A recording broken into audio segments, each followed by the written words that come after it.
యేసుక్రీస్తు వారి పేరట మీ అందరికీ నా హృదయపూర్వక వందనాలు తెలియజేస్తా ఉన్నాను. ప్రియులారా, ఈరోజు ఈ యొక్క లెంట్ డేస్ సందర్భంగా ఈ యొక్క షారోన్ టీవీ వారు నిర్వహిస్తున్న ఈ యొక్క ఉపవాస ప్రార్థనల నిమిత్తమై ఏర్పాటు చేయబడిన ఈ కూడికను బట్టి నేను ఎంతగానో ప్రభుని స్తుతిస్తా ఉన్నాను. ఈ సమయంలో మనందరం కూడా ప్రార్థన చేసుకొని మనం ముందుకి సాగుదాం. ప్రార్థన.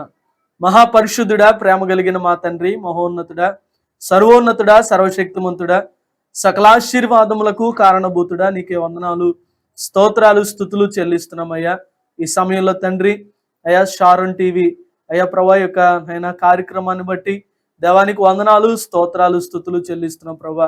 ఈ లెంట్ డేస్లో ప్రభా ఈ యొక్క ఉపవాస అయ్యా ప్రార్థనల ద్వారా తండ్రి ఈ యొక్క కార్యక్రమాన్ని నిర్వహిస్తూ ఉండగా తండ్రి అయ్యా ప్రభా నీవు కృప చూపించి అయినా ఈ కార్యక్రమాన్ని మీరు జరిగిస్తున్న విధానం బట్టి నీకు స్తోత్రాలు ప్రభా. ఆ విధంగానే ఈ రోజు మమ్మల్ని మీరు ఇక్కడ నిలవబెట్టినందుకు నీకు వందనాలు చెల్లిస్తున్నాం ప్రభా. జరగనయ్య నీ పరిచర్య అంతట్లో మీరు తోడుగా ఉండండి, నీ కృప మాకు తోడుగా ఉంచండి ప్రభా. అయ్యా నీ యొక్క శ్రేష్టమైన అయ్యా చక్కటి వాక్య సందేశాన్ని ప్రభా మీరు మాకు వినిపింపజేసి మమ్మల్ని ఆదరించి బలపరిచి ధైర్యపరిచి అయ్యా నడిపించి నాయన దీవించమని నీ సన్నిధానంలో ప్రార్థిస్తూ నీ దాసుని నాయన నీ సిలువ చాటును మరుగుపరిచి నోరును బోరగా చేసుకొని అందరితో మీరు మాట్లాడి బలపరచమని యేసునాథుని పేరట అడిగి వేడుకొని ప్రార్థిస్తున్నాం పరమ తండ్రి. ఆమేన్. ఆమేన్. మంచిదండి. సమయంలో ఒక చిన్న పాటను పాడుకొని మనము వాక్య భాగంలోనికి వెళ్దాం. బలమైన యేసయ్యా ఈ రూపం నీదేనయ్యా, నీవిచ్చినది ఏ తప్ప ఏముంది నాలో బలం, నీవిచ్చినది ఏ తప్ప ఏముంది నాలో బలం, ఆరాధించెదను దేవా నన్ను నేను తగ్గించుకొనుచు, నరనరములలో నీ స్తుతియే ప్రవహించుచున్నది నదిలా, దిక్కులేని వాడను కాను నీ సొంత బిడ్డలలో నేను కలను, దిక్కులేని వాడను కాను నీ సొంత బిడ్డలలో నేను కలను, బలమైన యేసయ్యా ఈ రూపం నీదేనయ్యా, బలమైన యేసయ్యా ఈ బ్రహ్మాండములో అతి స్వల్ప జీవిని నన్ను కూడా మరువలేదయ్యా, ఈ బ్రహ్మాండములో అతి స్వల్ప జీవిని నన్ను కూడా మరువలేదయ్యా, నా చేయి పట్టుకున్నావు గనుక నేలన పడినా తిరిగి లేతు, నా చేయి పట్టుకున్నావు గనుక నేలన పడినా తిరిగి లేతు, మేలు బాధ అన్నీ నీ నుండే, నాకు మేలు బాధ అన్నీ నీ నుండే, నీ యందు భయభక్తితో ఆరాధన, నీ మీద ప్రేమతో ఆరాధన, ఆత్మతో సత్యముతో ఆరాధన నీకే నా యేసయ్యా, నీ యందు భయభక్తితో ఆరాధన, నీ మీద ప్రేమతో ఆరాధన, ఆత్మలో నీలమై ఆరాధన నీవే నా యేసయ్యా, నీవే నా యేసయ్యా, బలమైన యేసయ్యా అవిధేయుడను ఆశీర్వదించితివే, బ్రతుకంత నీ వెంటరాలేనా. అవిధేయుడను ఆశీర్వదించితివే, బ్రతుకంత నీ వెంట రాలేనా. నా జీవితములో ఒకసారి చూస్తే నీ వంటి ఉపకారి లేడు. నా జీవితములో ఒకసారి చూస్తే నీ వంటి ఉపకారి లేడు. గర్వం గొప్ప అన్ని నీలోనే, నాకు గర్వం గొప్ప అన్ని నీలోనే. నీ యందు భయభక్తితో ఆరాధన, నీ మీద ప్రేమతో ఆరాధన, ఆత్మలో నీలమై ఆరాధన, నీవే నా యేసయ్యా, నీవే నా యేసయ్యా, బలమైన యేసయ్యా, ఈ రూపం నీదేనయ్యా, నీవిచ్చినది ఏ తప్ప ఏముంది నాలో బలం, నీవిచ్చినది ఏ తప్ప ఏముంది నాలో బలం, బలమైన యేసయ్యా. హల్లెలూయా. ఈ సమయంలో కొద్ది నిమిషాలు మనం అందరం కూడా దేవుని వాక్యాన్ని ధ్యానం చేసుకుందాం. ధ్యానం చేసుకునే ముందు ఒక చిన్న మాట నేను మీతో చెప్పాలని ఆశపడతా ఉన్నాను. నిజంగా ప్రియులారా, ఈరోజు ఈ యొక్క లెంట్ డేస్ని మనం జ్ఞాపకం చేసుకుంటూ ఈ 40 రోజులు కూడా మనం ఏం చేస్తామనంటే, ఏమండి, ప్రభు యొక్క శ్రమను, ప్రభు యొక్క శ్రమ దినాలను అని చెప్పి మనము ప్రభు పడిన ప్రతి విధమైన ఆ శ్రమను జ్ఞాపకం చేసుకుంటూ మనం ఏం చేస్తామంటే దేవుని సన్నిధిలో మనం గడుపుతూ ఉంటాం. అయితే ఈరోజు ఈ యొక్క శ్రమ దినాలు ఎవరివి అని అంటే దేవునివి అని మనం ఆలోచిస్తూ ఉంటాం. చూడండి, ఈ శ్రమలు అనేవి మనకు అనేక విషయాలు, మనలో ఈ శ్రమ గురించి బైబిల్ గ్రంథంలో అనేక విషయాలు మనకి ప్రస్తావించబడినట్లుగా మనం చూస్తూ ఉంటాం. బైబిల్ ప్రకారంగా మనం ఈ శ్రమలు గనక మనం చూస్తే, ఈ శ్రమలు ఏం చేస్తాయంటే, ఈ శ్రమలు దేనికి సాదృశ్యంగా ఉన్నాయంటే మన విశ్వాసాన్ని ఏమంటే బలపరచడానికి, మనము మన విశ్వాసంలో ఈ శ్రమల ద్వారా మనం బలపరచబడ్డానికి, అంతేకాకుండా ఏమండి మనము పరీక్షించబడ్డానికి ఈ శ్రమలు అనుమతించబడినట్లుగా మనం చూస్తూ ఉంటాం.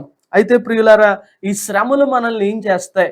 ఈ శ్రమలు మనకు కలిగినప్పుడు ఈ శ్రమల వల్ల మనము ఏ విధమైన ఫలితాన్ని మనం పొందుకుంటాం అనేది ఈరోజు మనం నేర్చుకొని ముందుకి సాగుదాం. చూడండి, ఈ శ్రమలు మనల్ని ఏం చేస్తాయనంటే దేవునికి దగ్గరగా మనల్ని తీసుకొని వెళ్తాయి.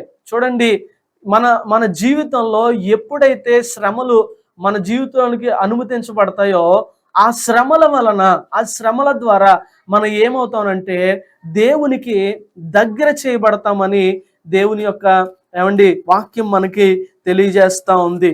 అంతేకాకుండా ఈ శ్రమల ద్వారా మనం ఏమవుతామంటే క్రీస్తు స్వారూప్యంలోనికి మనము మార్చబడతాం. ఈ శ్రమలు మనల్ని ఏం చేస్తానంటే మనలో విధేయతను కూడా తీసుకుని వచ్చే విషయాన్ని మనం గమనించవచ్చు. అయితే శ్రమలలో మనము 3 రకాలు శ్రమలు మనం చూడొచ్చు. అవేంటనంటే, ఒకటి శారీరక శ్రమ, రెండోది మానసిక శ్రమ, మూడోది మనం చూసినట్లయితే ఆధ్యాత్మిక శ్రమ. చూడండి, శారీరక శ్రమ అని అంటున్నాడు మొట్టమొదటిగా. చూడండి, ఈ శారీరక శ్రమలో ఏమేమి ఉంటాయనంటే వ్యాధులు మరియు గాయాలు, శారీరక బాధలు ఉంటాయి. కాబట్టి ఈ శ్రమలు అనేవి ఎలాంటివనంటే మన శారీరక శ్రమలు. ఒకటి మనం చూస్తున్నాం, మన శరీరంలో ఏమి ఏర్పడతాయంటే వ్యాధులు ఏర్పడతాయి, అంతేకాకుండా గాయాలు, అంతేకాకుండా ఇంకేమంటున్నాడు అనంటే చూడండి అక్కడ మనం చూసినట్లయితే బాధలు అని అంటున్నాడు. అంటే శారీరకంగా మనం శ్రమలు అనుభవిస్తాం, రెండవదిగా మనము మానసికంగా శ్రమలు అనుభవిస్తాం, మూడవదిగా ఆధ్యాత్మికంగా మనము శ్రమలు అనుభవిస్తూ ఉంటాం. అయితే ప్రియులారా, ఈ యొక్క మానసిక శ్రమలు ఎలాంటివి అని అంటే మనకు భయాన్ని కలుగు చేస్తాయి, మనకి దుఃఖాన్ని కలుగు చేస్తాయి, మరియు మనకి ఆందోళన కలుగు చేస్తూ ఉంటాయి. మూడవదిగా మనం చూస్తున్నాం ఆధ్యాత్మిక శ్రమలు. ఈ శ్రమలు ఏం చేస్తాయనంటే మనల్ని శోధనలు, సందేహాలు మరియు ఏమంటే దేవుని నుండి ఏం చేస్తానంటే వేరు చేయబడినట్లుగా ఏమండి మనల్ని ఈ శ్రమలు మనల్ని తీసుకొని వెళ్తా ఉంటాయి. అయితే ప్రియ దేవుని బిడ్డలారా, ఈ శ్రమలలో దేవుని పాత్ర ఏంటి అనేది మనం చూసుకున్నట్లయితే ఈ శ్రమల ద్వారా, ఈ శ్రమలలో నుండి దేవుడు ఏం చేస్తాడనంటే మనలను విమోచిస్తాడు. ఈ శ్రమలలో నుండి, ఈ శ్రమలలో ఆయన మనకు తోడుగా ఉంటాడనే విషయాన్ని ఈరోజు మనం తెలుసుకోవాలి. ఎందుకనంటే కీర్తనల గ్రంథం 18వ కీర్తన 6వ చరణాన్ని కనుక మనం చదివితే అక్కడ ఇలాగ రాయబడింది ఏమనంటే, నా శ్రమలో నేను యెహోవాకు మొరపెట్టి తిని, నా దేవునికి ప్రార్థన చేసి తిని, ఆయన తన ఆలయములో ఆలకించి నా ప్రార్థన అంగీకరించెను, నా మొర ఆయన సన్నిధిని చేరి ఆయన చెవుల జొచ్చెను అని అంటున్నాడు. ప్రియులారా, ఈ వచనాన్ని గనక మనం ఆలోచన చేసినట్లయితే దావీదు ఈ యొక్క మాటను పలుకుతా ఉన్నాడు. దావీదు ఏమండి సౌలు చేతిలో నుండి, శత్రువుల చేతిలో నుండి ఏమండి తప్పించబడిన తర్వాత దావీదు ఈ కీర్తన రాయడం మనం చూస్తూ ఉంటాం. అయితే ఇక్కడ ఏమంటాడంటే నా శ్రమలో అని అంటున్నాడు. అంటే శ్రమలో ఏం చేశాడనంటే దేవునికి మొరపెట్టాడు అని అక్కడ రాయబడి ఉంది. హల్లెలూయా. మనము మన జీవితంలో మనకు శ్రమలు వచ్చినప్పుడు మనం ఏం చెయ్యాలి అని అంటే మనము దేవునికి ప్రార్థన చేసేవారంగా ఉండాలి, దేవునికి మొరపెట్టే వారంగా ఉండాలి. ఈరోజు దేవుని వాక్యం సెలవిస్తుంది ఏమనంటే, మీలో ఎవరికైనా శ్రమ సంభవించిన అతడు ప్రార్థన చేయవలెను అని రాయబడింది. అంటే మన జీవితంలో శ్రమలు అనుమతించబడినప్పుడు మనం చేయాల్సిన పని ఏంటనంటే మొట్టమొదటిగా మనము ప్రార్థన చేయాలి. మనం ప్రార్థన చేసినప్పుడు ఆ ప్రార్థన శ్రమలో మనకి ఏమవుతానంటే, ప్రార్థన చేస్తున్నప్పుడు ఆ శ్రమలో దేవుడు మనకి తోడుగా ఉంటాడు. ఆ శ్రమలో దేవుడు మనకి తోడుగా ఉంటాడు. ఈరోజు శ్రమ వచ్చినప్పుడు ఏమవుతామనంటే మనము భయానికి గురవుతాం. మనము ఏమండి భయానికి గురయ్యి మనము చేయవలసిన దాన్ని చేయకుండా మనం ఏమవుతామనంటే ఆ శ్రమను చూసి మనము కృంగిపోతూ ఉంటాం, మనము వేదన పడతా ఉంటాం, మనం నలిగిపోతూ ఉంటాం. ఏమండి మనకు ఇంకా ఈ శ్రమలో నుండి మనకి విడుదల లేదు, ఈ అనారోగ్యం నుండి మనకు విడుదల లేదు, ఈ యొక్క ఆర్థిక సమస్య నుంచి మనకి విడుదల లేదు అని చెప్పి ఏమవుతానంటే ఈ శ్రమను చూచి మనం ఏమవుతానంటే కృంగిపోతా ఉంటాం. కానీ దేవుని వాక్యం ఏం చెప్తానంటే, మీలో ఎవరికైనా శ్రమ కలిగితే మీరేం చేయండి అంటే ప్రార్థన చేయండి. ఎలాంటి శ్రమనైనా, ఎలాంటి శ్రమలో నుండైనా దేవాతి దేవుడు మనలను విడిపించే సమర్థుడిగా ఉన్నాడని దేవుని వాక్యం మనకి సెలవిస్తూ ఉంది. హల్లెలూయా. కాబట్టి మీ జీవితంలో ఏ శ్రమలైతే మీకు ఎదురవుతున్నాయో, ఎలాంటి పరిస్థితులైతే ఎలాంటి శ్రమలైతే మిమ్మల్ని వెంటాడుతూ వేధిస్తూ ఉన్నాయో, ఆ శ్రమలన్నిటి కొరకు మీరు ఏం చేయాలంటే దేవుని సన్నిధిలో ప్రార్థన చేసేవారుగా ఉండాలి.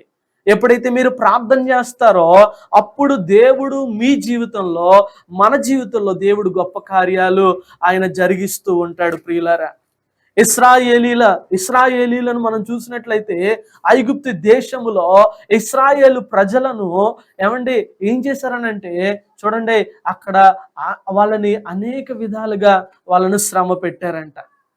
చాలా రకరకాల శ్రమలు వారిని పెట్టారు. వెట్టి పనులు వారితో చేయించుకున్నారు. వెట్టి పనులు వారితో చేయించుకున్నప్పుడు ఆ శ్రమ, ఆ పనులు చేయలేని ఆ శ్రమను వారు తట్టుకోలేక, ఆ పనులు చేయలేక, ఆ శ్రమకు వాళ్ళు తాళలేక ఏం చేశారంటే దేవునికి మొరపెట్టారు. చూడండి, ఆ శ్రమలో వారు దేవునికి మొరపెట్టినప్పుడు ఏమైందనంటే దేవుడు వారి మొరను ఆలకించాడు.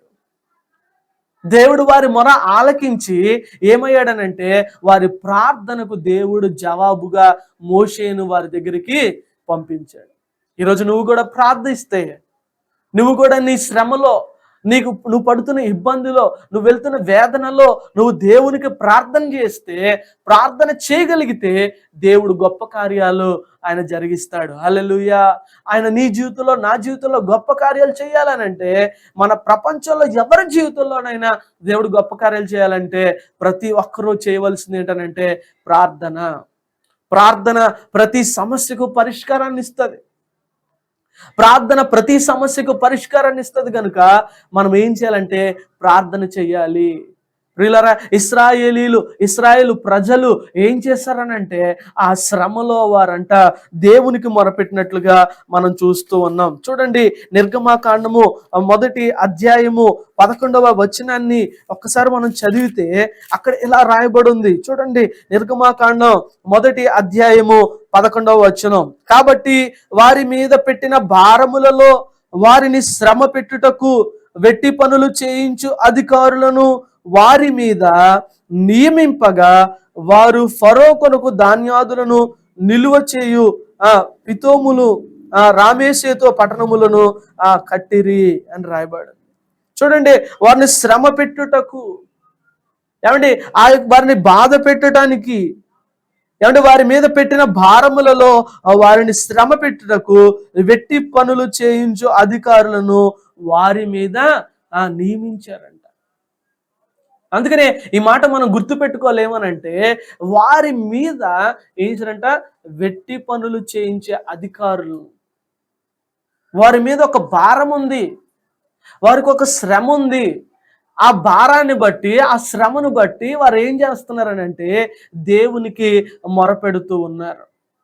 వారి మొర ఎవరు విన్నారనంటే దేవుడు వారి మొరను విన్నాడు. దేవుడు వారి మొర విని వారి జీవితంలో దేవుడు ఏం చేశాడనంటే, ఏమండి, ఒక అద్భుత కార్యాన్ని దేవుడు వారి జీవితంలో జరిగించాడు. అదే నిర్గమాకాండము 2వ అధ్యాయము 23వ వచనం కనుక మనం చదివితే అక్కడ ఇలాగ రాయబడింది ఏమనంటే, అలాగున అనేక దినములు జరిగిన మీదట ఐగుప్తు రాజు చనిపోయెను. ఇశ్రాయేలీలు తాము చేయుచున్న వెట్టి పనులను బట్టి నిట్టూర్పులు విడుచుచు మొరపెట్టుచుండగా తమ వెట్టి పనులను బట్టి వారు పెట్టిన మొర దేవుని యొద్దకు చేరెను అనండి. అంటే వారు ఆ శ్రమలో దేవునికి ప్రార్థన చేసినప్పుడు ఎప్పుడు మనం గుర్తుపెట్టుకోలేమనంటే దేవుడు చెప్పినట్టుగా మనం చేస్తే ఆ దేవుడు మన ప్రార్థనలకు జవాబును దయచేస్తాడు. వారు చేయుచున్న ఆ వెట్టి పనులను బట్టి, ఏమండి, నిట్టూర్పులు విడుచుచు మొరపెట్టుచుండగా తమ వెట్టి పనులను బట్టి, ఏమండి, వారు పెట్టిన మొర దేవుని యొద్దకు చేరింది. ఈరోజు నీవు ఎదుర్కొంటున్న ప్రతి శ్రమలో నీవు దేవునికి ప్రార్థన చేయగలిగితే ఆ ప్రార్థనకు దేవుడు జవాబును ఖచ్చితంగా దయచేస్తాడు. ఇశ్రాయేలీల ఎడల దేవుడు గొప్ప కార్యాన్ని చేశాడు. ఐగుప్తు దేశములో నుండి, ఏమంటే సుమారుగా అబ్రహాముతో వాగ్దానం చేసినప్పుడే దేవుడు చెప్పాడు ఏమనంటే 400 ఏండ్లు వారు ఏమపడతారు, శ్రమ పడతారు అని రాయబడింది. ఆ శ్రమలో కూడా ఏమంటే దేవుడికి మొరపెట్టినప్పుడు దేవుడు వారి శ్రమలో నుండి వారిని విడిపించినట్లుగా మనం చూస్తూ ఉన్నాం. చూడండి, వీరి మొర ఏం చేసిందనంటే చూడండి దేవుడు చూచేలాగా చేసింది. 3వ అధ్యాయం 7వ వచనం కూడా మనం చదివితే, మరియు యెహోవా ఇట్లనెను, నేను ఐగుప్తులోనున్న నా ప్రజల బాధను నిశ్చయముగా చూచి తిని పనులలో తమ్మును కష్టపెట్టు వారిని బట్టి వారు పెట్టిన మొర వింటిని, వారి దుఃఖములు నాకు తెలిసే ఉన్నవి అని అంటున్నాడు. చూడండి, మనం ప్రార్థన చేసినప్పుడు మన దుఃఖము దేవునికి తెలుసు, మన బాధ దేవునికి తెలుసు, మనం పడుతున్న శ్రమ దేవునికి తెలుసు. అందుకనే దేవుని వాక్యం సెలవిస్తా ఉంది ఏమనంటే అడుగుడి అని అంటున్నాడు. ఈరోజు ఏ శ్రమ గుండా నువ్వు వెళ్తున్నావో ఆ శ్రమలో నువ్వు దేవుణ్ణి అడిగితే దేవుడు నీ జీవితంలో గొప్ప కార్యాలు ఆయన చేయగలడు. అందుకని ఈ మాటలు కూడా మనం గుర్తుపెట్టుకోవాలి. ఎప్పుడు కూడా హన్నా జీవితాన్ని గనక మనం చూస్తే, హన్నా ఒక శ్రమ ఎదుర్కొంటా ఉంది. ఏంటి ఆ శ్రమ అనంటే, ఏమంటే గర్భఫలం లేని ఒక శ్రమ. గర్భఫలము లేక ఏమండి హన్న ఏమవుతుందంటే మానసికంగా ఏమండి ఆమె ఒక శ్రమను ఎదుర్కొంటా ఉంది. మానసికంగా ఏమండి పిల్లలు లేరనే ఒక ఒక ఒక శోకంతో, ఒక బాధతో ఉంది. ఒక బాధతో, శోకంతో ఉన్నప్పుడు ఏమంటే తన భర్త ఇంటికి వచ్చిన తర్వాత ఎందుకు అలా ఉన్నావు అంటే, నాకు పిల్లలు లేరు అని చెప్తుంది. అప్పుడు అంటాడు ఏమనంటే, నేను 10 మంది పిల్లల కంటే నేను శ్రేష్టమైన వాడిని కాదా అని. అంటే అప్పుడు ఏం చేస్తానంటే ఏమండి తన భర్త దగ్గర ఏడ్చిన ఉపయోగం లేదని తెలిసి ఎక్కడికి వెళ్ళిద్దానంటే ఆ దేవుని మందిరానికి, దేవుని సన్నిధికి వెళ్ళి ఏడుస్తుంది. దేవుని సన్నిధికి వెళ్ళి ఏడుస్తుంది తన శ్రమను బట్టి. పిల్లలు లేరు అనే ఒక శ్రమను బట్టి ఆమె ఏం చేసిందనంటే దేవుని మందిరానికి పోయి దేవుని సన్నిధిలో, దేవుని సముఖం ఎదుట, దేవుని సముఖంలో ఏం చేస్తున్నానంటే ఆమె ప్రార్థన చేస్తా ఉంది. ప్రియులారా, ఈరోజు ఎందుకు ఈ మాటలు చెప్తా ఉన్నానంటే, మన జీవితంలో, మీ జీవితంలో ఎవరికైనా గర్భఫలం లేకపోతే మీరేం చేయాలనంటే ఏమండి మనుషుల ఎదుట ఏడడం కాదు, కానీ దేవుని ఎదుటకు వెళ్ళి ఏడ్చితే, ఏమండి మొరపెట్టగలిగితే, ప్రార్థించగలిగితే, మీరు ఎదుర్కొంటున్న అవమానం అనే శ్రమల్లో దేవుడు మీకు ఏమిస్తాడంటే ఒక గొప్ప సమాధానాన్ని దేవుడు మీకు ఇస్తాడు. గొప్ప సమాధానాన్ని దేవుడు మీకు దయచేస్తాడు. అందుకని మనం చూసుకున్నట్లయితే హన్న ఎదుర్కొంటున్న శ్రమలో నుండి దేవుడు హన్నను విడిపించినట్లుగా మనం చూస్తాం. గర్భఫలం లేదు, కానీ ఎప్పుడైతే మొరపెట్టిందో అప్పుడు దేవుడు హన్న యొక్క గర్భాన్ని దేవుడు తెరిచాడు. హన్న యొక్క గర్భాన్ని దేవుడు తెరిచాడు. ఆ హన్న యొక్క గర్భాన్ని తెరిచి తన శ్రమను దేవుడు తొలగించాడు. తన మొరను దేవుడు ఆలకించి తను పడుతున్న ఆ గర్భఫలం లేని ఒక శ్రమలో నుండి దేవుడు హన్నాను విడిపించినట్లుగా మనం చూస్తూ ఉన్నాం. అందుకని ప్రియమైన దేవుని బిడ్డలారా, మనము దేవునికి ప్రార్థన చేయగలిగితే దేవుడు మన జీవితంలో ఆ గొప్ప కార్యాలు ఆయన జరిగిస్తాడు. దావీదు అదే అంటున్నాడు, నా శ్రమలో అని అంటున్నాడు. నా శ్రమలో నేను యెహోవాకు మొరపెట్టి తిని, నా దేవునికి ప్రార్థన చేసి తిని అని అంటున్నాడు. మొరపెట్టాడంట, ప్రార్థన చేశాడంట. అలా చేసి మొరపెట్టినప్పుడు ఏమైందనంట, యెహోవా తన ఆలయంలో నా ప్రార్థన అంగీకరించెను అని అంటున్నాడు. తన ఆలయములో ఆలకించి నా ప్రార్థనను అంగీకరించెను, నా మొర ఆయన సన్నిధిని చేరి. ఈరోజు నువ్వు మొర పెడితే ఎక్కడికి వెళ్ళిద్దానంటే దేవుని సన్నిధికి నీ మొర వెళ్ళిపోతాడు. ఇశ్రాయేలు మొర దేవుని సన్నిధికి వెళ్ళింది, దావీదు మొర దేవుని సన్నిధికి వెళ్ళింది, ఆ హన్నా మొర దేవుని సన్నిధికి వెళ్ళింది. ఈరోజు నువ్వు కూడా మొర పెడితే నీ మొర కూడా ఎక్కడికి వెళ్ళిద్దానంటే దేవుని సన్నిధికి వెళ్ళిపోతుంది. దేవుని సన్నిధికి వెళ్ళినప్పుడు దేవుడు పరలోకంలో నుండి ఏమంటే నీ జీవితంలో, నా జీవితంలో ఆయన గొప్ప కార్యాలు ఆయన జరిగించగలడు. యోబు జీవితాన్ని కూడా మనం చూసినట్లయితే యోబు కూడా ఏమండి ఎన్నో శ్రమలు యోబు అనుభవించాడు. ఎన్నో శ్రమలు అతని జీవితంలో అనుమతించబడ్డాయి. తనకున్న ఆస్తి పోయింది, తనకున్న పిల్లలు పోయారు, తనకున్న సమస్తం పోయినాయి. చివరికి ఆరోగ్యం కూడా పోయిన ఆ శ్రమను మనం చూస్తే గనక యోబు ఆ శ్రమలో ఏం చేయలేదనంటే దేవుణ్ణి విడిచిపెట్టలేదు. దేవుణ్ణి విడిచిపెట్టకుండా ఆ శ్రమలో ఏం చేస్తున్నాడనంటే దేవుణ్ణి స్తుతిస్తా ఉన్నాడు. యెహోవా ఇచ్చెను, యెహోవా తీసుకొని పోయాను అని అన్నాడు. ఇది ఎలాంటి శ్రమ అనంటే ఆధ్యాత్మిక శ్రమ కింద ఇది వస్తూ ఉంటుంది. చూడండి, అతనికి శ్రమలో ఎన్ని శ్రమలు వచ్చినా, తనకున్న సమస్తము అంతా పోయినా కూడా అతను ఏం చేయలేదనంటే ఎంత మాత్రం కూడా దేవుణ్ణి దూషించలేదు. ఆయన అంటాడు చూడండి, యోబు గ్రంథం 1వ అధ్యాయము 21వ వచనం కనుక మనం చదివితే అక్కడ ఇలా రాయబడింది, నేను నా తల్లి గర్భము నుండి ఆ దిగంబరినై వచ్చి తిని దిగంబరినే అక్కడికి తిరిగి వెళ్ళుదును, యెహోవా ఇచ్చెను, యెహోవా తీసుకొని పోయెను, యెహోవా నామమునకు స్తుతి కలుగునుగాక అని అంటున్నాడు. అంటే నేను నా తల్లి గర్భములో నుండి ఎలాగొచ్చాను అని అంటే ఆ దిగంబరనై వచ్చాను. నా తల్లి గర్భములో నుండి నేనేం బిల్డింగులు తెచ్చుకోవాలా, బంగారం తెచ్చుకోవాలా, ఏమి తెచ్చుకోవాలా. నా తల్లి గర్భంలో నుండి నేను దిగంబరనై వచ్చాను. నేను దిగంబరనై అక్కడికి తిరిగి వెళ్ళుదును. యెహోవా ఇచ్చాడు, యెహోవా తీసుకున్నాడు, యెహోవాకే స్తుతి కలుగునుగాక అని అంటున్నాడు. తన ఆధ్యాత్మికంగా తన జీవితంలో ఆధ్యాత్మికంగా ఒక శ్రమ అతని జీవితంలో అనుమతించబడినప్పుడు అతను ఎంత విశ్వాసంగా ఉన్నాడో, తను ఎదురు తనకు తన యొద్దకు వచ్చిన ఆ పరీక్షను ఎలా ఎదుర్కొంటున్నాడో, ఆ శ్రమను ఎలా ఎదుర్కొంటున్నాడో మనం చూస్తే గనక యోబు మనకొక ఉదాహరణగా మనకు కనబడతా ఉంటాడు. ఆయన అంటున్నాడు, నేను నా తల్లి గర్భం నుంచి దిగంబరిగా వచ్చాను, దిగంబరిగా తిరిగి అక్కడికి వెళ్ళిపోతాను. ఇవన్నీ శాశ్వతమైనవి కావు. యెహోవా ఇచ్చాడు, యెహోవా తీసుకున్నాడు, యెహోవాకి స్తుతి కలుగునుగాక అని ఏం చేస్తున్నాడనంటే దేవుణ్ణి స్తుతిస్తా ఉన్నాడు.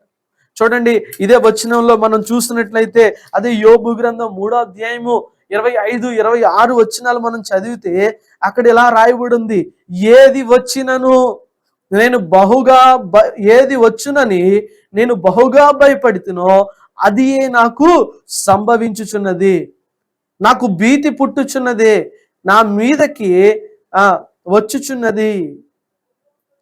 నాకు నెమ్మది లేదు, సుఖము లేదు, విశ్రాంతి లేదు, శ్రమయే సంభవించుచున్నది అని.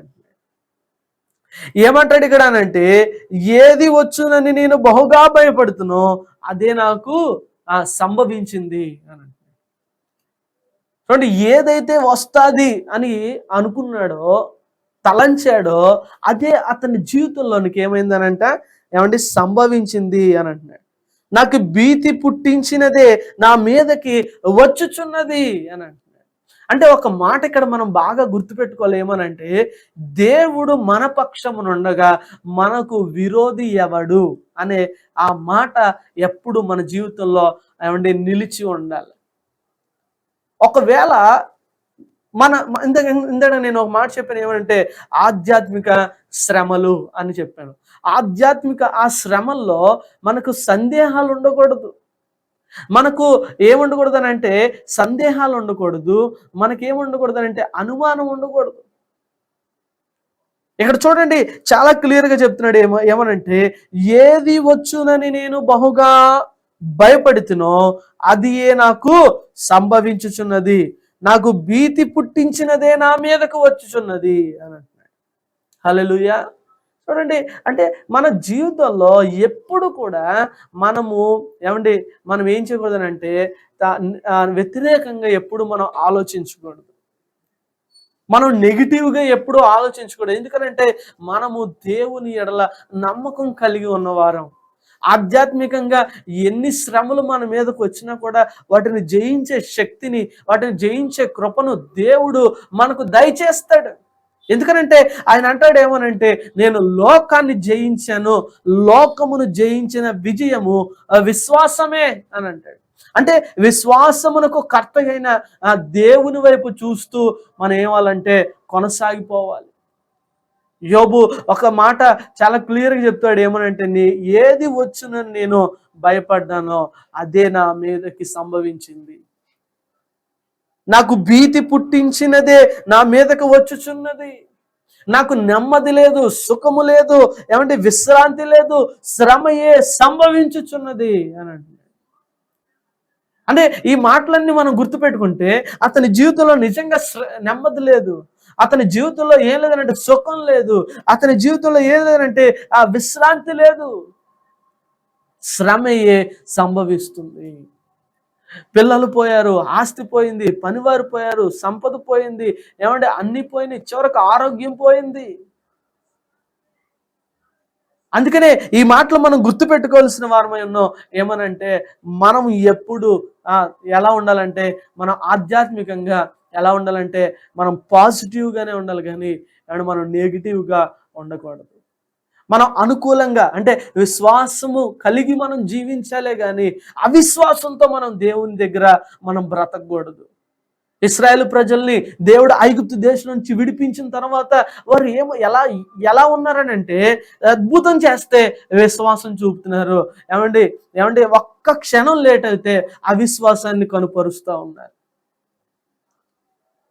వారు ఐగుప్తు దేశం నుంచి విడుదల పొందిన తర్వాత వారికి వారి వారి వెళ్ళిపోతున్న సందర్భంలో, విడుదల పొంది వెళ్తున్న సందర్భంలో ఏమైందనంటే ఒక శ్రమ వారికి సంభవించింది. ముందేమో ఎర్ర సముద్రం, వెనకాలేమో ఫరో సైన్యం. ఆ ముందేమో ఎర్ర సముద్రం, వెనకాలేమో ఫరో సైన్యాన్ని చూచి ఏమంటున్నారనంటే చూడండి, ఆ శ్రమలో ఏమండి దేవుడు మనకు తోడుగా ఉన్నాడు అనే నమ్మకం వాళ్ళలో లేకపోయింది. దేవుడే కదా మనల్ని విడిపించాడనే నమ్మకం వాళ్ళలో లేకపోయి మమ్మల్ని ఎందుకు ఎక్కడికి తీసుకొచ్చావు, మమ్మల్ని ఎందుకు ఐగుప్తులో సమాధులు లేవనా, నువ్వు మమ్మల్ని ఇక్కడికి తీసుకొచ్చావు అని చెప్పి ఏమండి ఎన్నోసార్లు ఏమండి వారు ఆ మాట అన్నట్లుగా మనం చూస్తూ ఉంటాం. అప్పుడు దేవుడు ఏం చేశాడనంటే మోషే మీద వారు ఆ విధంగా మాట్లాడుతూ ఉంటుంటే మోషే వెళ్ళి దేవుడితో మాట్లాడితే దేవుడు అంటున్నాడు ఆ ఎర్ర సముద్రాన్ని ఏమండి తన చేతికరను ఆ ఎర్ర సముద్రం వైపు చాపమంటాడు. వెంటనే ఆ ఎర్ర సముద్రం 2 పాయలుగా చీల్చబడుతుంది. 2 పాయలుగా చీల్చబడి ఏమండి అక్కడ ఏమవుతుందంటే ఆ ఎర్ర సముద్రం, ఆ సముద్రంలో ఏమంటే దారి ఏర్పడతా ఉంటుంది. ఆ సముద్రం దాటి వెళ్ళిపోయిన తర్వాత చూడండి ఏమవుతుందంటే ఆ నిర్గమాకాండం 15వ అధ్యాయంలో వారు కీర్తన పాడినట్లుగా మనం చూస్తూ ఉంటాం. అంటే దేవుని ఎడల మనం ఏం కలిగి ఉండాలి అని అంటే ఒక నమ్మకాన్ని, ఒక విశ్వాసాన్ని మనం కలిగి ఉండాలి. ఎందుకనంటే ఈ శ్రమ, ఏ శ్రమ అయినా, శారీరక శ్రమైనా, మానసిక శ్రమైనా, ఆధ్యాత్మిక శ్రమైనా, ఏ శ్రమలో నుండైనా దేవుడు మనల్ని విడిపిస్తాడు, దేవుడు మనల్ని రక్షిస్తాడు, దేవుడు మనల్ని తప్పిస్తాడు, దేవుడు మనల్ని కాపాడుతాడు, దేవుడు మనల్ని విమోచిస్తాడని చెప్పి మనం ఏం కలిగి ఉండాలంటే నమ్మకాన్ని కలిగి ఉండాలి, విశ్వాసతను కలిగి మనం ఉండాలి.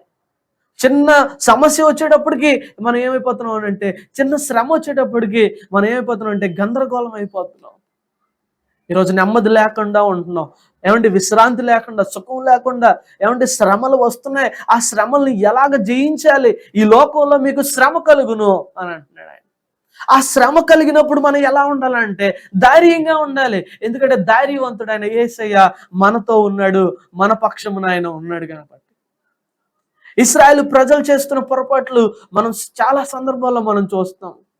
నీరు లేకపోతే గొడవ ఆడడం, నీళ్ళు లేకపోతే సొనగడం, ఏమండి ఆహారం లేకపోతే సొనగడం, ఏమండి మాంసం లేకపోతే సొనగడం, ఏమండి ఈరోజు ఒక్క పూట అన్నం లేకపోతే సొనగడం, ఏమంటే నీళ్లు చేదుకున్నాయని సొనగడం, ఇవన్నీ మనం చూస్తూ ఉంటుంటే వారికి ఎదురుపడుతున్న ఏమంటే 3 రోజుల్లో తీసుకెళ్ళిపోవాల్సిన కానాను దేశానికి దేవుడు ఏమండి 40 సంవత్సరాలు పట్టినట్టు మనం చూస్తూ ఉంటాం.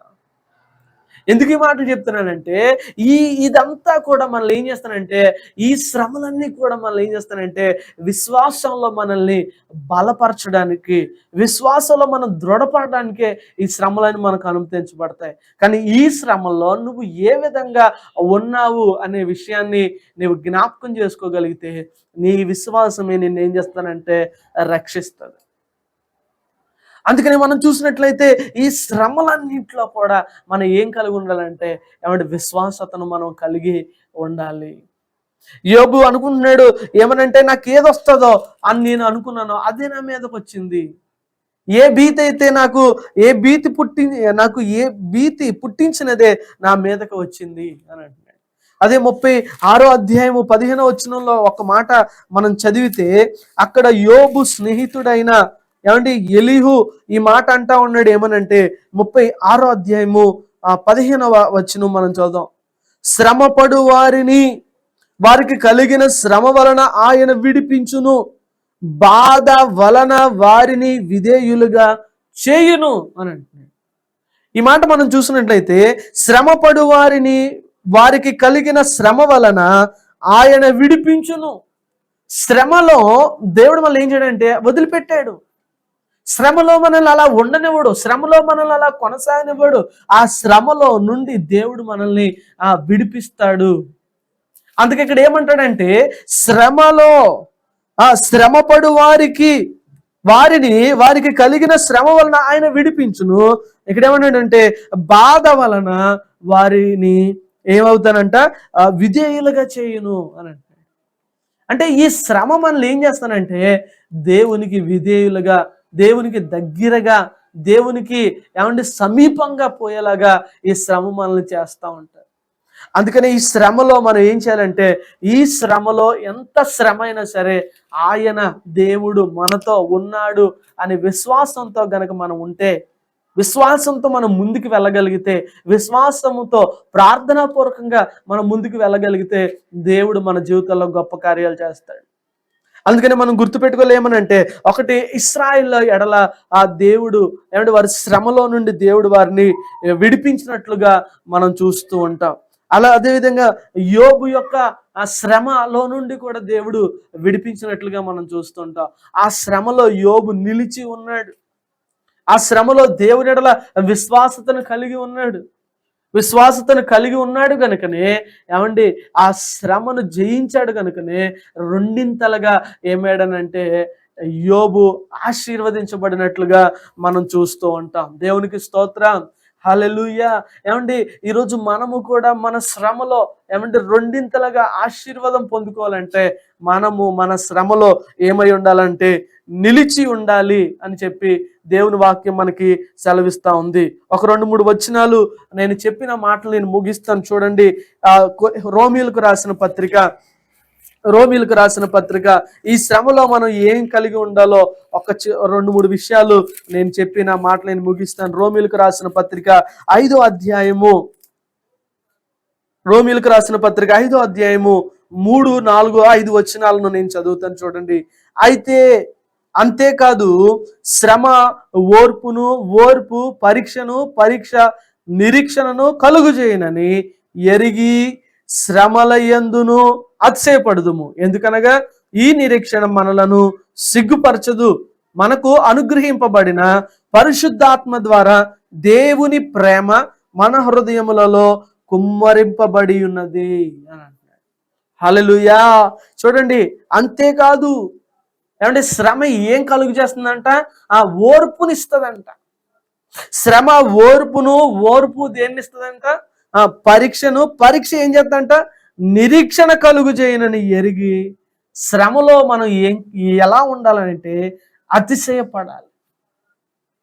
ఎందుకనంటే అపోస్తలుడైన పౌలు అంటాడు ఏమనంటే, ఆ శ్రమ కలుగుటయే నాకు మేలు అని అంటాడు. ఎందుకనంటే ఈ శ్రమ మనలను ఈ శ్రమలు మనల్ని ఏం చేస్తానంటే అనేక పాఠాలు మనకు నేర్పిస్తూ ఉంటాయి.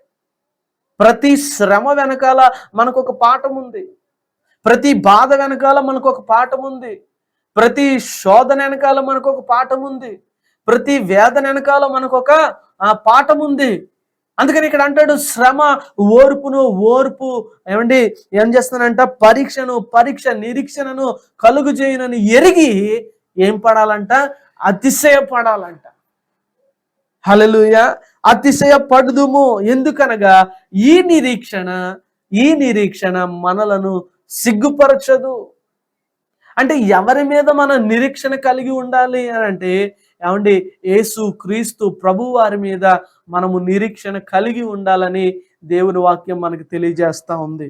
అందుకని ప్రియమైన దేవుని బిడ్డలారా, ఏమైందనంటే చూడండి, సిగ్గుపరచదు.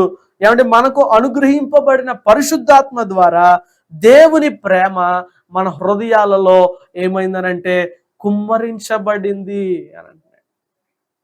అంటే దేవుని ప్రేమ మన హృదయాల్లో పరిశుద్ధాత్మ ద్వారా కుమ్మరించబడింది కనుక మనం పెట్టుకున్న నిరీక్షణ ఏం చేయదనంటే మనలను సిగ్గుపరచదు. ఒకటి, శ్రమలో మనం ఏం చేయాలనంటే అతిశయపడాలి. దేనికి అతిశయపడాలనంటే శ్రమలో నుండి మనల్ని విమోచించే యేసయ్య మనకున్నాడని, యేసయ్యను బట్టి మనం ఏం చేయాలంటే అతిశయపడాలి. ఎందుకనంటే ఒక మాట రాయబడింది ఏమనంటే, కొందరు రథములను బట్టి గుర్రములను బట్టి అతిశయపడుదురు కానీ నేనైతే యెహోవా యందు అతిశయపడుదును అని అంటాడు. ఎందుకు ఈ మాటలు చెప్తున్నానంటే, మనం అతిశయపడాలి ఎవరి నిమిత్తం, ఎవరిని చూసానంటే దేవునిని చూసి మనం అతిశయపడాలి. ఏమండి, ఆస్తి అక్కరకు రాదు, మన డబ్బు అక్కరకు రాదు, మన బలగం, మన డబ్బు ఏది మనకు అక్కరకు రాదు. దేనిని బట్టి మనం అతిశయపడినా ఏది మనకు ప్రయోజనంగా ఉండదు. శ్రమలో మనం ఎవరిని బట్టి అతిశయపడాలని అంటే, ఏమండి, దేవునిని బట్టి మనం అతిశయపడాలని చెప్పి దేవుని వాక్యం మనకి సెలవిస్తూ ఉంది. రెండవదిగా మనం చూద్దాం. చూడండి, కొరింథీయులకు రాసిన రెండవ పత్రిక మొదటి అధ్యాయము, కొరింథీయులకు రాసిన రెండవ పత్రిక మొదటి అధ్యాయము 3-4 వచనాలు మనం చదువుదాం. ఇక్కడ ఏమంటాడు చూడండి, కనికరము చూపు తండ్రి, సమస్తమైన ఆదరణను అనుగ్రహించు దేవుడు, మన ప్రభువైన యేసు క్రీస్తు తండ్రియునైన దేవుడు స్తుతింపబడునుగాక. దేవుడు మమ్మును ఏ ఆదరణతో ఆదరించుచున్నాడో ఆ ఆదరణతో ఎట్టి శ్రమలలో ఉన్నవారినైనను ఆదరించుటకు శక్తి గలవారమగునట్లు ఆయన మా శ్రమ అంతటిలో మమ్మును ఆదరించుచున్నాడు అని అంటే ఈ మాట బాగా గుర్తుపెట్టుకోండి. ఏమనంటే దేవుడు మమ్మును అని అంటున్నాడు. దేవుడు మమ్మును ఏ ఆదరణతో ఆదరించుచున్నాడో ఆ ఆదరణతో ఆ ఎట్టి శ్రమలలో ఉన్నవారినైనను ఆదరించుటకు శక్తి గలవారమగునట్లు ఆయన మా శ్రమ అంతటిలో మమ్మల్ని ఆదరిస్తున్నాడు అని. ఒకటి, మనం శ్రమలో అతిశయపడితే శ్రమ ఓర్పు పరీక్ష నిరీక్షణను కలుగు చేస్తుంది. కాబట్టి ఈ నిరీక్షణ మనల్ని ఏం చేయదు, సిగ్గుపరచదు. ఎందుకనంటే నిరీక్షణకు ఆధారమై ఉన్న దేవాతి దేవుడు యేసు క్రీస్తు ప్రభువారి యందు మనం విశ్వాసత కలిగి ఉన్నాం కనుక ఆ విశ్వాసత మనల్ని ఏం చేస్తుందంటే దేవునిని బట్టి అతిశయపడేలా చేస్తుంది. ఆ అతిశయం నిన్ను ఎక్కడ తీసుకెళ్తుందనంటే, ఏమండి, ఆదరణకు నిన్ను తీసుకొని పోతుంది. దేవునికి స్తోత్రం, హల్లెలూయా. అందుకని ఇక్కడ మనం ఈ మాటలు బాగా గుర్తుపెట్టుకోగలిగితే దేవుడు ఏం చేస్తాడంటే అండి, ఏమండి, ఆయన మా శ్రమ అంతటిలో మమ్మును ఆదరించుచున్నాడు. మమ్మును ఏ ఆదరణతో ఆదరించున్నాడో ఆ ఆదరణతో ఎట్టి శ్రమలో ఉన్నవారినైనాను అనండి. అంటే ఎలాంటి శ్రమలో ఉన్నవారినైనా కూడా ఆదరించడానికి, ఏమండి, ఆదరించడానికి, శక్తిమంతులు అవడానికి ఆయన మా శ్రమంతట్లో మమ్మల్ని ఏం చేస్తున్నాడు, ఆదరిస్తున్నాడు అని అపోస్తలుడైన పౌలు కొరింథీ సంఘానికి తెలియజేస్తా ఉన్నాడు. మనము దేవుని ఎడల అతిశయపడినప్పుడు, ఈ శ్రమలను చూసి మనం కృంగిపోక, ఈ కష్టాలను చూసి మనం కృంగిపోక, ఈ బాధలు చూసి మనం కృంగిపోక, దేవుని ఎడల మనం అతిశయపడినప్పుడు, దేవుని యందు మనం అతిశయపడినప్పుడు, మనల్ని విమోచించే దేవుడు మనకున్నాడని మనం అతిశయపడి ఉన్నప్పుడు ఏమవుతుందనంటే, ప్రార్థించినప్పుడు దేవుడు గొప్ప కార్యాలు మన జీవితంలో జరిగిస్తాడు. అలా అతిశయపడినప్పుడు ఆ శ్రమలో దేవుడు మనల్ని ఏం చేస్తాడనంటే ఆదరిస్తాడు. దేవుడు మమ్మల్ని ఏ ఆదరణతో ఆదరించుచున్నాడో ఆ ఆదరణతో ఎట్టి శ్రమలలో ఉన్న వారినైనను, అంటే ఆ సంఘముతో చెప్తా ఉన్నాడు, ఆ కొరింథీ సంఘంతో చెప్తా ఉన్నాడు పౌలు, ఎట్టి శ్రమలో ఉన్నవారినైనను ఆదరించుటకు శక్తి గలవారమగునట్లు ఆయన మా శ్రమంతటిలో మమ్మల్ని ఆదరించాడు. అంటే ఎలాగ వారిని ఆదరించాలో, ఎలాగ వారిని ధైర్యపరచాలో, ఎలాగ వారిని బలపరచాలో, ఎలాగ వారిని, ఏమంటే దేవుని యొక్క విశ్వాసతను వారిలో పెంపొందించాలో, అలాంటి విషయాలన్నిటిలో కూడా దేవుడు వారిని ఆదరించాడు. అలాగే వీరు కూడా వారిని ఆదరించడానికి దేవుడు కృప చూపుతున్నాడు. ఈరోజు ప్రియ దేవుని బిడ్డలారా, ఈ మాటలు నేను మీతో పంచుకోవడానికి గల కారణం ఒకటే, ఏమనంటే మన శ్రమలో దేవుడు మనకు తోడుగా ఉన్నాడు.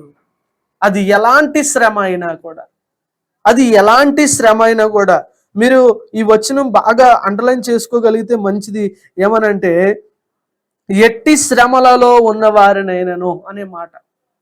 ఎట్టి శ్రమలలో, ఎట్టి బాధలలో, ఎట్టి కష్టములలో, ఎట్టి ఇరుకులలో, ఎట్టి ఇబ్బందులలో ఉన్నవారినైనా సరే దేవుడు ఏం చేస్తాడంటే ఆయన ఆదరిస్తాడు, వారికి నెమ్మదిని ఇస్తాడు, వారికి సమాధానాన్ని ఇస్తాడు, వారిని రక్షిస్తాడు, వారిని విమోచిస్తాడు, వారిని బలపరుస్తాడు, వారిని ధైర్యపరుస్తాడు దేవుడు.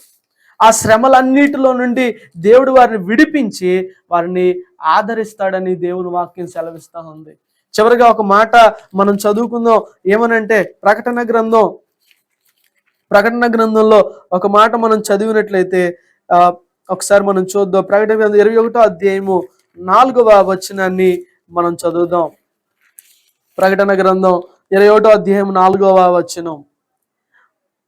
ఆయన వారి కన్నుల ప్రతి బాష్మ బిందువును తుడిచివేయును, మరణము ఇక ఉండదు, దుఃఖమైనను ఏడుపైనను వేదనైనను ఇక ఉండదు, మొదటి సంగతులు పోయినని సింహాసనములో నుండి వచ్చిన గొప్ప స్వరము చెప్పుట వింటిని. అప్పుడు సింహాసనాసీనుడైన వాడు, ఇదిగో సమస్తమును నూతనమైనవిగా చేయుచున్నానని చెప్పెను. దేవునికి స్తోత్రం, హల్లెలూయా. ఈ మాట మనం చూసినట్లయితే ఆయన ఏమంటాడనంటే ఆయన వారి కన్నుల ప్రతి బాష్మ బిందువును తుడిచివేయును అని అంటున్నాడు. అంటే మన శ్రమలో మనకి ఏమి ఏర్పడుతుంది అంటే దుఃఖము ఏర్పడుతుంది, కన్నీరు ఏర్పడుతుంది, వేదన ఏర్పడుతుంది, కలవరం ఏర్పడుతుంది. ఇదంతా మనం చూసినట్లయితే ఆయన పరలోకాన్ని గురించి మాట్లాడుతున్నాడు, కొత్త ఆకాశమును కొత్త భూమిని గురించి ఆయన మాట్లాడుతున్నాడు, యెరూషలేము ఏమండి ఆ పట్టణం గురించి ఆయన మాట్లాడుతున్నాడు ఏమండి. కానీ ఇక్కడ ఒక మాట మనం గుర్తుపెట్టుకోవాలంటే ఏమనంటే పరలోకం గురించి మాట్లాడిన ఆ భూమి సంబంధమైన వాటి గురించి మాట్లాడిన ఎక్కడ గురించి మాట్లాడిన దేవుడు మనతోనే మాట్లాడుతున్నాడు. ఈరోజు నీతోనే దేవుడు మాట్లాడుతున్నాడు. ఏమనంటే ఆయన నీ ప్రతి బాష్మ బిందువుని ఆయన తొడవటానికి, నీ కన్నీటిని తొడవటానికి, నీ దుఃఖమును నుండి నిన్ను విడిపించడానికి, నీ బాధ నుండి నిన్ను విడిపించడానికి, నీ కన్నీటి నుండి నిన్ను విడిపించడానికి ఆయన ఏమి చేయడానికి ఉన్నాడనంటే ఆయన తుడిచి వేయడానికి ఆయన ఉన్నాడు. ఆయన అంటున్నాడు ఏమనంటే ఏమండి మరణం ఇక ఉండదు, దుఃఖమైనను ఏడుపైనను వేదనైనను అని అంటున్నాడు. ఈ 3 మాటలు తీసుకుందాం. ఏమంటాడంటే దుఃఖమైనను ఏడుపైనను వేదనైనను ఇక ఉండదు. ఎందుకనంటే చూడండి ఆయన ఇక్కడ చెప్తున్నాడు, ఇదిగో సమస్తమును నూతనమైనవిగా చేయుచున్నాను అని. ఏవైతే నీ జీవితంలో అసమాధానాన్ని నీ కలుగు చేస్తున్నాయో అసమాధానాన్ని కలుగు చేస్తున్న శ్రమలన్నిటిని నుండి దేవుడు నిన్ను విడిపించడానికి, దేవుడు నిన్ను తప్పించడానికి, దేవుడు నిన్ను రక్షించడానికే ఉన్నాడని ఈ సందర్భంలో నేను మీకు తెలియజేస్తా ఉన్నాను. ప్రియులరా, ఒకటి గుర్తుపెట్టుకోండి, ఆ మానసిక శ్రమలైనా శారీరక శ్రమలైనా ఆధ్యాత్మిక శ్రమలైనా ఇలాంటి ఏ శ్రమలలోనైనా మనకు వచ్చినప్పుడు మనం ఏం కలిగి ఉండాలని అంటే విశ్వాసతను మనము కలిగి ఉండాలి. ఇశ్రాయేలీయులు అవిశ్వాసంతో ఉన్నట్టు మనం ఉండకూడదు. ఇశ్రాయేలు అవిశ్వాసం దేవుని కార్యాలను చూపించింది, కానీ అనేక సందర్భాల్లో ఇశ్రాయేలు ప్రజలు బట్టి దేవుడు విసిగిపోయినట్లుగా మనం చూస్తూ ఉంటాం. ఈరోజు మనం ఒకటే గుర్తుపెట్టుకోలేమనంటే అనేక శ్రమలు మనకి కలిగినప్పుడు, అనేక దుఃఖాలు మనకు కలిగినప్పుడు, అనేక బాధలు అనేక శ్రమల్లో మనం వెళ్తూ ఉన్నప్పుడు మనం ఎలా ఉండాలంటే నిరీక్షణ కలిగి మనం ఉండాలి. విశ్వాసమునకు కర్త అయిన దేవుని వైపు మనము తిరిగి ఉండాలి. అప్పుడు దేవుడు ఏం చేస్తాడంటే ప్రార్థన చేస్తే దేవుడు తన ఆలయములో మన మొర విని, మన ప్రార్థన విని మనకు గొప్ప సమాధానాన్ని దేవుడు మనకు దయచేస్తాడు. కాబట్టి ప్రియమైన దేవుని బిడ్డలారా, మన మన మన శారీరక శ్రమలైనా ఆధ్యాత్మిక శ్రమలైనా మానసిక శ్రమలైనా ఎలాంటి శ్రమలలో నుండి అయినా మనకు వచ్చినాయి అని అంటే ఆ శ్రమలు మనకి ఆ విధేయతను నేర్పిస్తాయని గుర్తుపెట్టుకోవాలి. ఆ శ్రమలు మనకు ఒక మంచి పాఠాన్ని నేర్పిస్తాయని గుర్తుపెట్టుకోవాలి. ఈ శ్రమల వల్ల మనము ఏమవ్వకూడదంటే కృంగిపోకూడదు. ఈ శ్రమలను బట్టి ఇంకా మనం ఏమాలంటే విశ్వాసంలో బలపడాలి. మనం ఇంకా విశ్వాసత కలిగి నడవాలి, విశ్వాసత కలిగి మనము బ్రతకాలి. అప్పుడు దేవుని కార్యాలు మనం మన కనులారా చూడగలుగుతాం. అందుకనే మీరు ఒక మాట నేను చెప్పి నా మాటలు ముగిస్తాను. షద్రక్ మేషక్ అబేద్నెగోల జీవితంలో వారికి కూడా ఆధ్యాత్మిక పరీక్ష వారికి ఎదురైనట్లుగా మనం చూస్తూ ఉంటాం. ఆధ్యాత్మిక వారికి ఒక పరీక్ష ఎదురైంది. ఏమనంటే నెబుకద్నెజరు తన యొక్క విగ్రహాన్ని నిలవబెట్టి ఏమంటాడనంటే, నా ప్రతిమకు మీరు నమస్కరించండి. మీరు నా ప్రతిమకు తప్ప ఏ దేవుడికి మీరు పూజించడానికి ఆరాధించడానికి వీలు లేదు అని అన్నప్పుడు అందరూ నెబుకద్నెజరు యొక్క ప్రతిమకు నమస్కరించారు, కానీ ఈ ముగ్గురు స్నేహితులు మాత్రం ఆ ప్రతిమకు నమస్కరించలేదు. వారి జీవితంలో ఆ శ్రమ అనుమతించబడినప్పుడు వారు ఏమయ్యారనంటే, ఆ శ్రమను చూసి ఆ శ్రమకు వారు లోబడల, ఆ శ్రమను జయించడానికే వారు చూశారు. ఎందుకనంటే అక్కడ ఒక మాట అంటారు, ఏమనంటే, అయ్యో ఎవరైతే ఈ ప్రతిమకు నమస్కరించరో వారిని మండుచున్న ఈ అగ్నిగుండంలో పడేస్తామా అని అంటారు. అలా పడేస్తామన్నా కూడా వారు ఏమవ్వలేదనంటే, నెబుకద్నెజరు ఆ రాజు యొక్క విగ్రహానికి వారు నమస్కరించలేదు. ఆ శ్రమలో వారు ఏమయ్యారనంటే నిలిచి ఉన్నారు. ఆ శ్రమలో వారు నిలిచి ఉన్నారు. ఆ రాజుతో మాట్లాడుతున్నారు, ఏమంటే, ఇదిగో నీకు ప్రత్యుత్తరం ఇవ్వాలన్న చింత మాకు లేదు. ఈ మండుచున్న మేడిమి గల ఈ అగ్నిగుండములో నుండి మా దేవుడు మమ్మల్ని రక్షించి తప్పించుటకు సమర్థుడు. ఒకవేళ రక్షించకపోయినను మేము నీ ప్రతిమకు నమస్కరించాం అనగానే రాజుకి కోపం వచ్చి ఏం చేశాడంటే, ఒకంత ఉన్న అగ్నిగుండాన్ని ఏడింతలు పెంచాడు. ఏడింతలు పెంచి ఈ ముగ్గురు స్నేహితులను ఏం చేశాడంటే అగ్నిగుండంలో వేసేటట్లుగా మనం చూస్తాం. అగ్నిగుండంలో వేసేసినా కూడా వేసిన వారు కాలేరంట, కానీ వేస్తున్న వారు కాలేరు, కానీ వేయబడిన వారు మాత్రం కాలిపోలేదు. రాజు చూస్తా ఉంటుంటే ఎంతమందిని వేసామనంటే అక్కడ అంటున్నాడంట, అయ్యా మనం ముగ్గురిని వేసాం, కానీ నాకు నలుగురు కనబడుతున్నారేంటి అని వారిని బయటికి తీసుకురమ్మన్నాడంట. బయటికి తీసుకొచ్చిన తర్వాత ఏమైందనంటే వారిని పరీక్షించి చూసినట్లుగా మనం చూస్తాం. వారి శరీరాలను, వారి తల వెంట్రుకలను అగ్నివాసన ఏమైనా వారి దగ్గర ఉన్నదేమో, వారి దగ్గర ఏమైనా అగ్నివాసన వస్తుందేమో అని చెప్పి అనేక విధాలుగా పరీక్షించాడు, కానీ ఎక్కడా కూడా వారి తల వెంట్రుక కూడా కాలినట్టు మనం వారి తల వెంట్రుక కూడా కాలిపోలేదని అక్కడ రాయబడి ఉంది. అంటే ఎందుకు ఈ మాటలు చెప్తున్నా అంటే, అగ్ని లాంటి శ్రమలు మనకు వచ్చినా కూడా మనం ఏమవ్వాలంటే దేవుని ఎడల మనం విశ్వాసత కలిగి ఉండాలి. అలా విశ్వాసత కలిగి ఉన్నప్పుడు దేవుడు ఖచ్చితంగా మనల్ని విడిపిస్తాడు, మనల్ని విమోచిస్తాడు, మనల్ని రక్షిస్తాడు, మనల్ని ఆదరిస్తాడు, మనల్ని బలపరుస్తాడు, మన కన్నీటిని తుడుస్తాడు, మన దుఃఖాన్ని తొలగిస్తాడు. మన జీవితంలో దేవుడు అనేక అద్భుత కార్యాలు ఆయన జరిగిస్తాడు. అయితే నీవు నేను చేయవలసిన పని ఒకటే, మన శ్రమలో మనం ఏం చేయాలంటే దేవునికి మొరపెట్టాలి. దావీదు చేసిన పని అదే. నా శ్రమలో నేను యెహోవాకు మొరపెట్టి తిని ఆయన నా మొర, దేవుడు నా ప్రార్థన ఆలకించెను, ఆయన తన సన్నిధిలో ఆలకించి నా ప్రార్థన అంగీకరించెను, నా ప్రార్థన ఆయన చెవులలో జొచ్చెను అని అంటున్నాడు.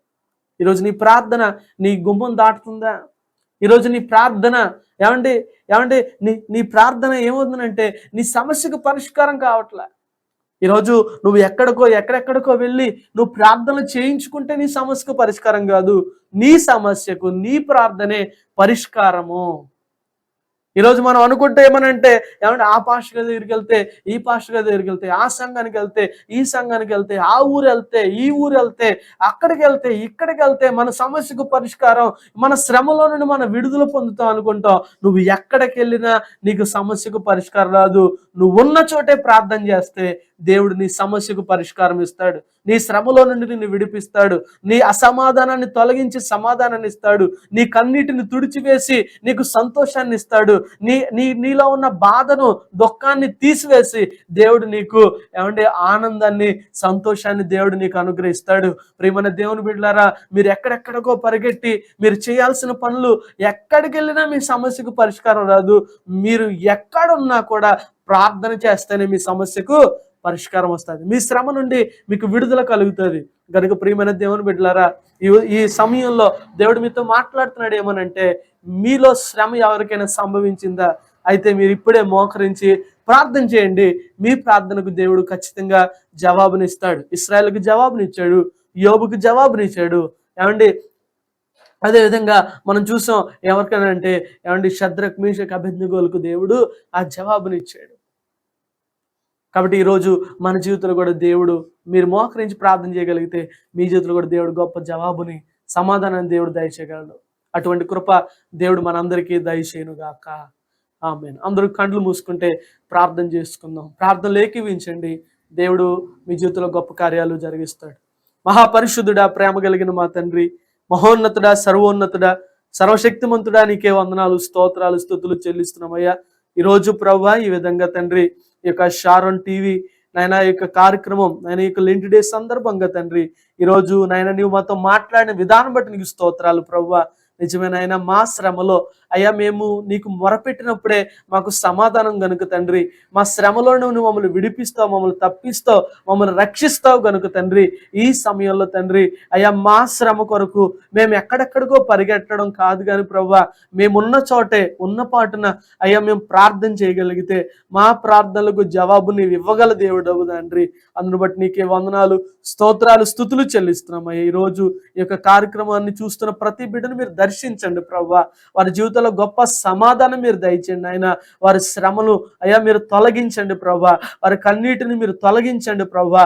వారి బాధను మీరు తొలగించండి ప్రభువా. వారి శారీరక, మానసిక, ఆధ్యాత్మిక శ్రమలన్నిటి నుండి విడిపించండి తండ్రి. యేసు నామములో జయము కలుగును గాక. దేవ గొప్ప కార్యాలు మీరు జరిగించమని నీ సన్నిధానంలో ప్రార్థిస్తున్నాం తండ్రి. ఈరోజు నువ్వు మాతో మాట్లాడిన ప్రతి మాట మా జీవితంలో ఫలించి నాయన ఫలించడానికి సహాయం చేయండి. ఆ ఫలించిన తర్వాత మేము అభివృద్ధి చెందడానికి సహాయం చేయండి నాయన. విశ్వాసంలో కర్త అయిన నీ వైపు చూస్తూ మా పయనాన్ని నాయన మేము కొనసాగించే కృప మాకు దయచేయమని నీ సన్నిధానంలో ప్రార్థిస్తున్నాం. ఇక కార్యక్రమాన్ని నాయన కొనసాగిస్తున్న బిడ్డలను మీరు దీవించి ఆశీర్వదించండి. చూస్తున్న బిడ్డలందరినీ కూడా మీరు దీవించి ఆశీర్వదించమని మాకు ఇచ్చిన అవకాశాన్ని బట్టి నీకు వందనాలు చెల్లిస్తూ యేసయ్య అతి శ్రేష్టమైన నామంలో అడిగి వేడుకొని ప్రార్థిస్తున్నాం పరమ తండ్రి. ఆమేన్. అందరికీ వందనాలు.